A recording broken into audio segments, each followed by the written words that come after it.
बड़ी खबरों के सिलसिले में 10 के एजेंडे में सबसे बड़ी खबर, जहां मिशन 24 से पहले दलित वोट बैंक पर निशाना। बीजेपी, सपा, बीएसपी के बाद कांग्रेस भी दलितों को साधने में जुटी है। कांग्रेस की भी दलित वोट बैंक पर खासा नजर है। जीत का मूल मंत्र का आधार होगा दलित वोट बैंक।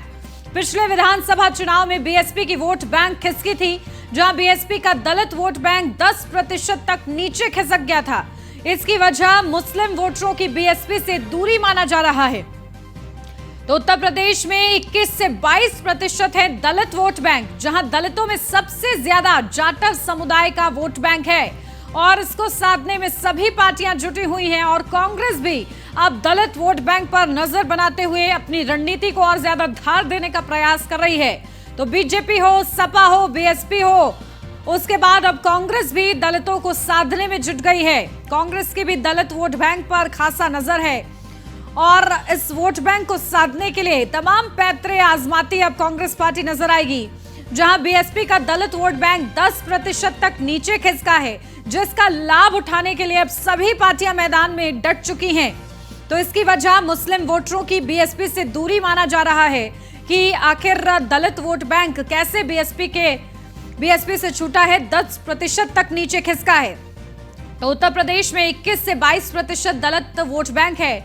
दलितों में सबसे ज्यादा जाटव समुदाय का वोट बैंक है और इसी को साधने के लिए तमाम कोशिशें जो हैं अलग अलग पार्टियों की तरफ से की जा रही हैं।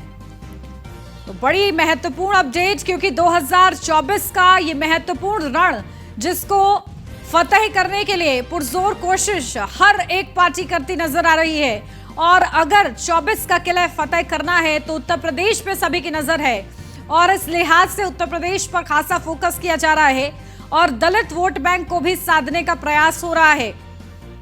बीजेपी की बात करें तो बीजेपी ने 80 में 80 का लक्ष्य रखा है, यानी कि लोकसभा की सभी 80 सीटें उत्तर प्रदेश से बीजेपी चाहती है कि उसके खाते में आए, इसके लिए कोशिशें हो रही हैं। समाजवादी पार्टी कड़ी टक्कर देना चाहती है और समाजवादी पार्टी का कहना है कि बीजेपी को 80 हराओ और 24 में उसको हरा दो, और इसी की कोशिशों में समाजवादी पार्टी ने नारा भी दिया है।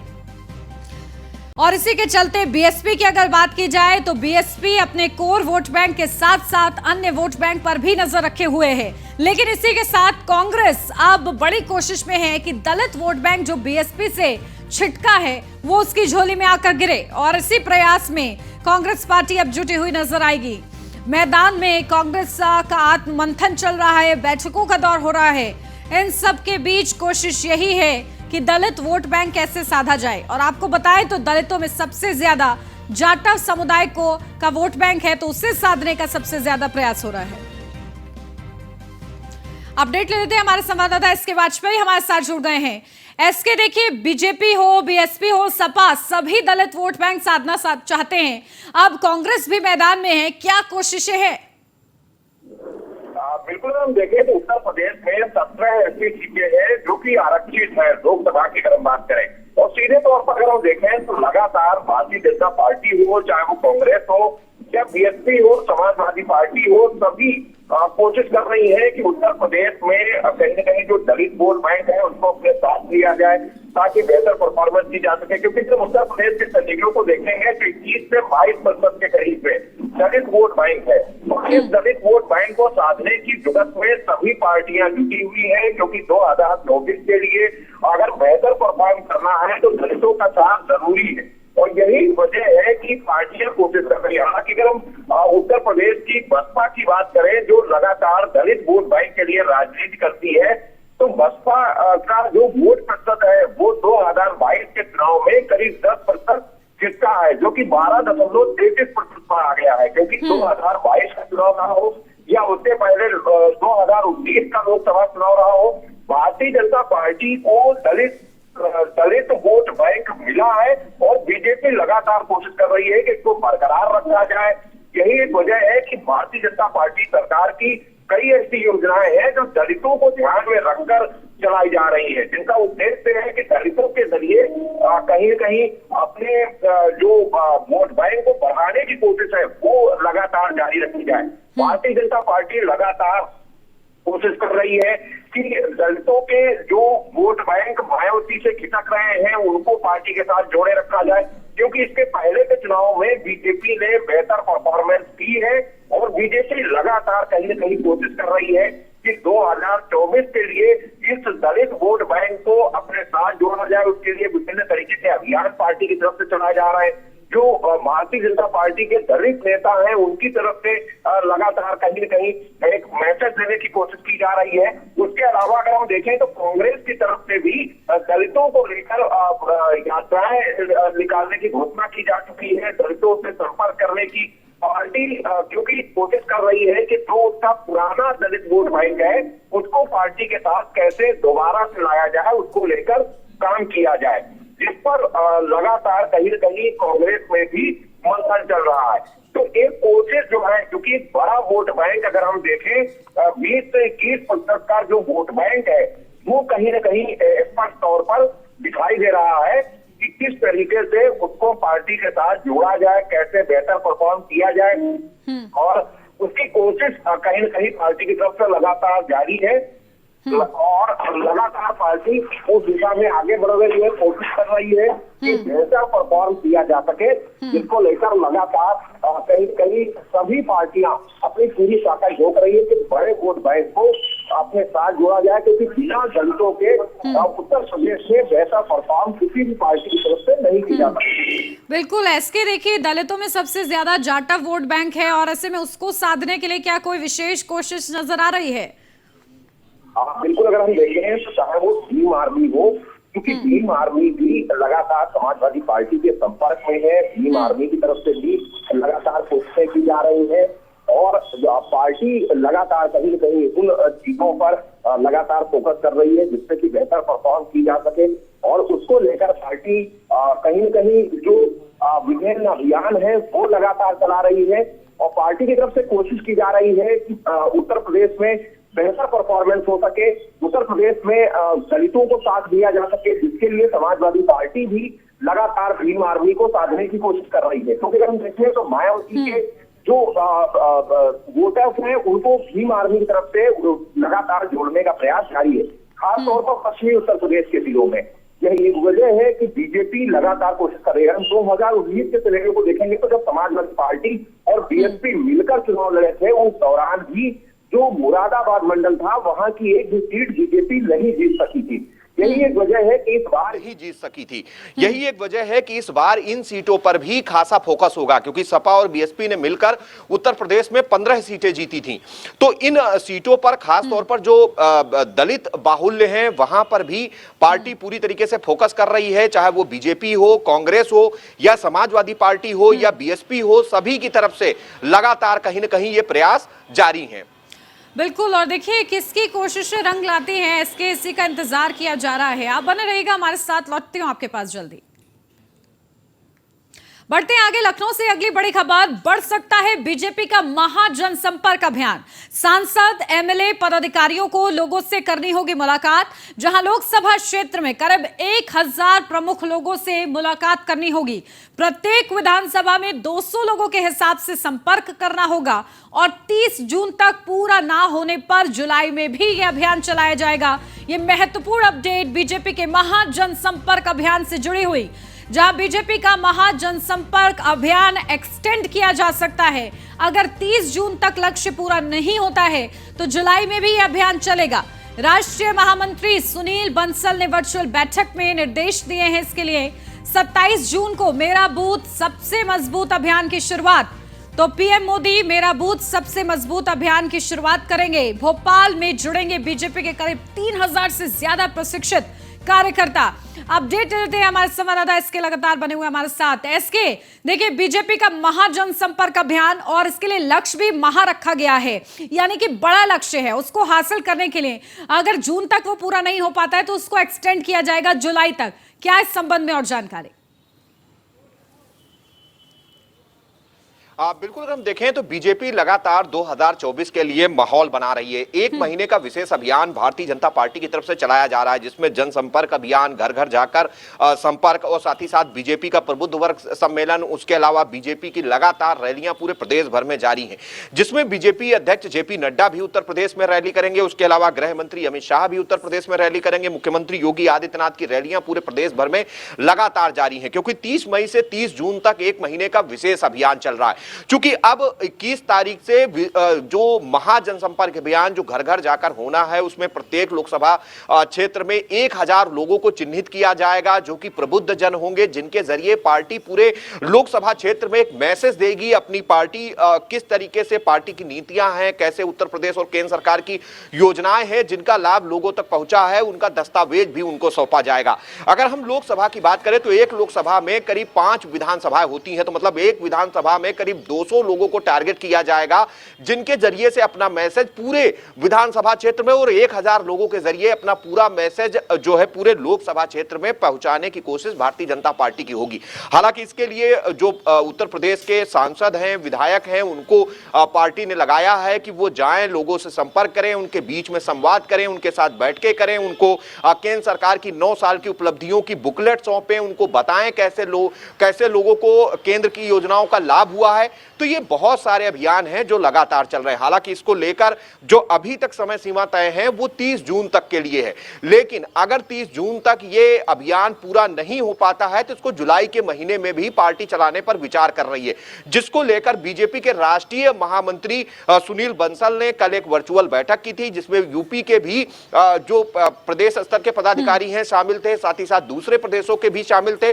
उनको यह स्पष्ट तौर पर निर्देश दिया गया कि जो 1000 का टारगेट प्रत्येक लोकसभा क्षेत्र पर जनसंपर्क का सभी पार्टी के सांसदों और विधायकों को दिया हुआ है, अगर ये पूरा नहीं होता है तो ऐसी स्थिति में उसको आगे बढ़ाया जाए और जुलाई तक इस अभियान को जारी रखा जाए, ताकि इस टारगेट को पूरा किया जाए। जो बीजेपी लक्ष्य लेकर चल रही है उस लक्ष्य को प्राप्त किया जाए। हालांकि इस पूरे अभियान में प्रधानमंत्री मोदी भी शामिल होंगे, क्योंकि 27 तारीख को प्रधानमंत्री मोदी बीजेपी के प्रशिक्षित कार्यकर्ताओं को संबोधित करेंगे, उनको जीत का मंत्र देंगे, कैसे पार्टी की रणनीति के तहत मैदान में उतरा जाए उसके बारे में बताएंगे। हालांकि यह कार्यक्रम भोपाल में होगा, जिसमें 3000 से ज्यादा बीजेपी के प्रशिक्षित कार्यकर्ता वहां पर पहुंचेंगे, जिसमें उत्तर प्रदेश से भी 500 जो विस्तारक हैं वो वहां पर पहुंच रहे हैं, जिसका मेरा बूथ सबसे मजबूत अभियान का शुभारंभ भी प्रधानमंत्री मोदी करेंगे।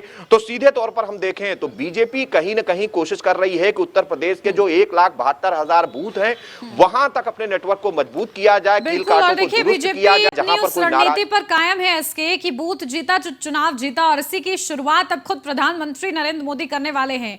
ठीक है, बहुत शुक्रिया एसके आपका तमाम महत्वपूर्ण जानकारी के लिए। बढ़ते हैं आगे। पटना में विपक्षी दलों के नेताओं की आज बड़ी बैठक है। पश्चिम बंगाल सीएम ममता बनर्जी इस बैठक का हिस्सा रहेंगी। दिल्ली के मुख्यमंत्री अरविंद केजरीवाल शामिल होंगे। पंजाब के मुख्यमंत्री भगवंत मान मौजूद होंगे। सांसद संजय सिंह, राघव चड्ढा पटना में मौजूद। तो तमिलनाडु सीएम एमके स्टालिन भी पटना में मौजूद। बिहार सीएम नीतीश कुमार ने यह बड़ी बैठक बुलाई है, जिसमें विपक्षी दलों के तमाम दिग्गज शिरकत करेंगे। तो सीएम केजरीवाल उठा सकते हैं अध्यादेश का मुद्दा। कांग्रेस नेता राहुल गांधी, कांग्रेस अध्यक्ष खड़गे शामिल होंगे। NCP chief Sharad Pawar, PDP प्रमुख महबूबा मुफ्ती पहुंचेंगी। सपा अध्यक्ष अखिलेश यादव भी बैठक में शामिल होंगे। झारखंड मुक्ति मोर्चा प्रमुख हेमंत सोरेन शामिल होंगे। नेशनल कॉन्फ्रेंस प्रमुख उमर अब्दुल्ला भी शामिल होंगे। तो केंद्रीय सत्ता के खिलाफ एकजुट होंगे। और कब कब गठबंधन बने हैं, महागठबंधन, वो हम आपको बता रहे हैं। छोटे दलों को एकजुट करने के लिए राम मनोहर लोहिया ने अभियान चलाया। क्रांति दल जैसे सीमित जनाधार वाली पार्टी के महामाया प्रसाद रहे। तो महामाया प्रसाद से तत्कालीन सीएम के भी सहाय चुनाव हार गए थे और 63 सीटें जीतने वाली संयुक्त सोशलिस्ट पार्टी के नेता कर्पूरी ठाकुर उप मुख्यमंत्री बने थे। तो 3 सीटें जीत कर आए, महामाया प्रसाद मुख्यमंत्री बने।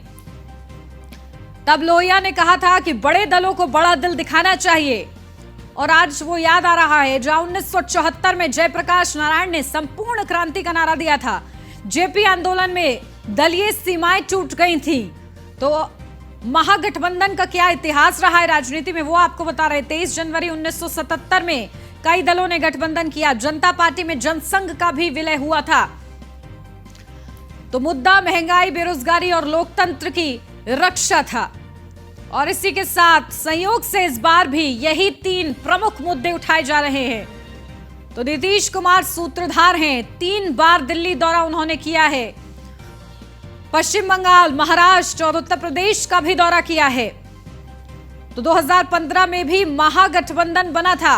अब एक बार फिर से वही गठबंधन बनाने की कोशिश है। जेडीयू सरकार के तत्कालीन सीएम जीतन राम मांझी ने पार्टी के फैसले को चुनौती दी। चुनौती देते हुए जीतन राम मांझी ने इस्तीफा देने से मना कर दिया था।